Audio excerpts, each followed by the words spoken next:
Can we talk about why you are not crushing your dreams and your goals? And I don't just mean like your daily and weekly metrics.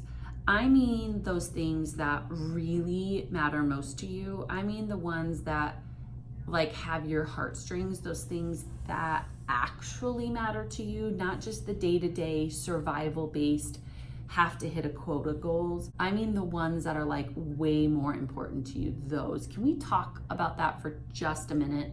Here's why I want to address those things. I have learned from my own life that achieving anything in a very survival based time of my life was almost easy for me. Like I was built for survival, right? And to some degree, all of us have to be like, we have to make sure we make enough money to make ends meet and to get the house and to get the cars and to make sure we put food on the table and the whole thing. But then when it comes time to going to that next level, you know, like maybe you make $70,000 and it's about going to 100. Maybe you've lost 30 pounds, but you want to lose 30 more. Maybe it's you want to start your very own business, or you want to take your career to a totally different level. And now you're butting up against like new levels of goals and dreams. Maybe you're like me and you recognize that like the self-sabotage is legit. I'm saying, like some of you sitting there like, did she just say self-sabotage? I 100% did, because you know that it's so true. Like when you're in survival mode, like self-sabotage doesn't have the room to even like pipe up. You're so busy doing what you need to do that there's like no self-sabotage game going on until you start moving into the direction of like true integration and going, okay, now I'd like to accomplish something that's really important to me, or actually start to do the things that I've been putting off for a while. And all of a sudden the self-sabotage game is like legit. Here's what we're going to talk about today. How do you crush it with the goals that matter most to you? How do you take your income to the next level? How do you feel more joy? How do you feel more love? How do you create more connection in your relationships? How do you take your business from where it is to where you want it to be? How do you truly fall in love with your family and your friends at a level that you've only dreamed of? Here's how you do it. I want you to consider 3 goals that you have that are so important to you. I don't care what they are. I don't care if they're personal, professional, relational, emotional, financial, doesn't matter what they are. And I want you to write those 3 things down right now.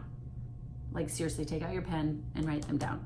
Now, what I want you to know about these goals is in any goal that you have as you move forward, goals and dreams are very unfamiliar to us because we've never achieved them. We don't know how they're going to make us feel. We think we do, but we have no idea how we're going to feel when we've achieved that goal.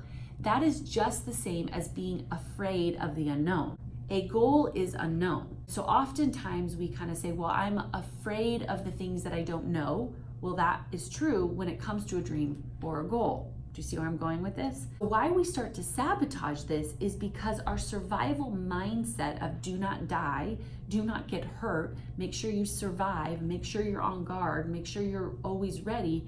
As you start to head into the unfamiliar goal accomplishment, all of those survival-based mechanisms trigger, because pursuit of a new goal is change, and change requires growth, and growth is uncomfortable, and uncomfortability produces these triggers back to survival-based mindset. Here's the tool: visualization. Why we need to visualize these new goals is because we are going to normalize it. Here's what I have found to be true. Earlier on, when I used to visualize, it felt very woo-woo to me. It was kind of like, leave it for the people who are never going to achieve their dreams while I go out and actually do something about it. That's worked for me in all my survival stage of life.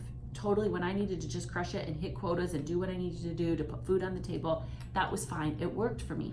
However, when the time came that I needed to step into new goals and growth-based goals and something at a level I had never achieved, that did not work anymore, and I started to procrastinate. I started to avoid, started to make up reasons and excuses and justifications. Do you get what I'm saying here?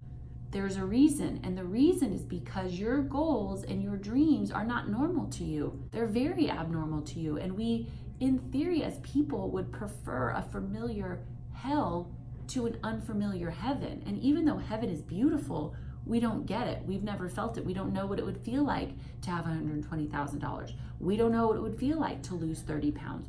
We don't know what it would feel like to be in relationships that we are truly loved for who we are. So we sabotage them because we don't get them until we start to visualize. So those 3 goals that you wrote down on your piece of paper, I want you for the next 30 days to visualize them every single day. I don't care if you take only 5 minutes.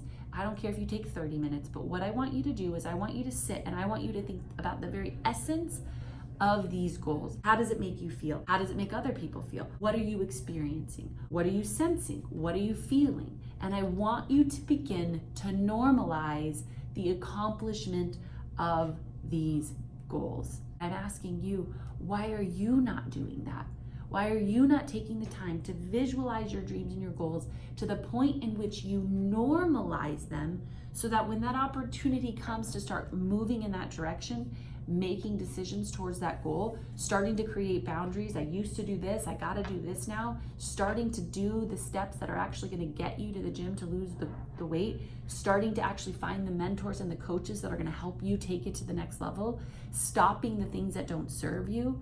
It's because you're not normalizing it. And so all of our survival mechanisms are kicking in. I want you to familiarize yourself with your new goals.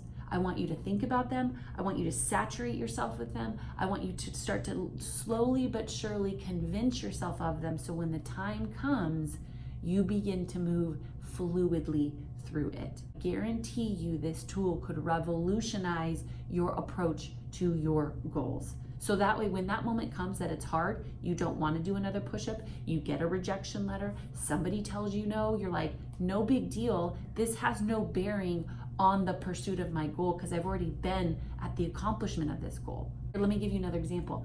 I remember for 10 years, we wanted to jump in an RV and we had every excuse and reason and justification as why we didn't, until we finally made the decision of like, look, it's either now or never. And I remember when Travis went and he found the RV, it was on the West Coast, he's driving it home, and I remember calling him going, how does it feel to be in the RV? It's finally happening. And he said the most profound thing. He said, I've been here before. That's exactly what I'm talking about. I want you to start normalizing this until it's familiar, and then when you start to move towards it, your self-sabotage and your limiting beliefs will start to shut up because you've already familiarized yourself with it. You've already normalized it. You've already watched yourself do it. So when you start to actually do it, it's like I've already been here before. That, my friend, is going to help you achieve and crush every goal and every dream you ever had.